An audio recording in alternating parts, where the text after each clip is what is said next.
Programang ito ay rated SPG. Striktong patnubay at gabay ng magulang ang kailangan. Maaaring may masiselang tema, lengguwahe, karahasan, sexual, horror o droga na hindi angkop sa mga bata. Nang dahil nga sa batchoy sa buko na niluto nga ni Tata ay napabilib nga itong si Sergov dahil nagustuhan niya nga ang lasa nito.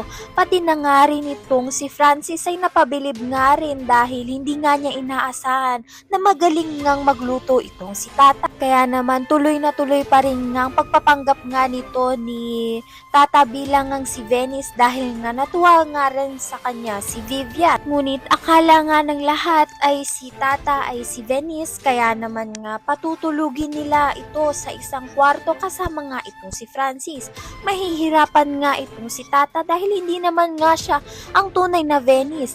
Kaya naman nga magkakailangan nga sila sa loob ng kwarto dahil silang dalawa nga lang ni Francis. Ngunit dahil nga sa pangarap ni Tata at makatulong nga sa kanyang inay gwapa na maduktungan nga ang buhay nito, ay nag-usap nga silang dalawa ni Francis na si Tata na nga ang matutulog sa sofa at ito ngang si Francis sa kama upang bigay respeto na nga rin ni Tata sa totoong asawa nga nito ni Francis na si Venice. Tila nagkakamabutihan na nga ng loob ito ngang si Tata at si Francis na kunwaring mag-asawa. Kaya naman nga itong si Vivian ay binantaan nga itong si Tata na wag niya nga raw landiin masyado itong si Francis dahil na nga rin ang anak niya nga ang tunay na asawa nga nito ni Francis. Kung isa ka ngang Team Tata or Team Venice, ay ayan nga ang pakatutukan natin. Maraming salamat sa iyong panonood.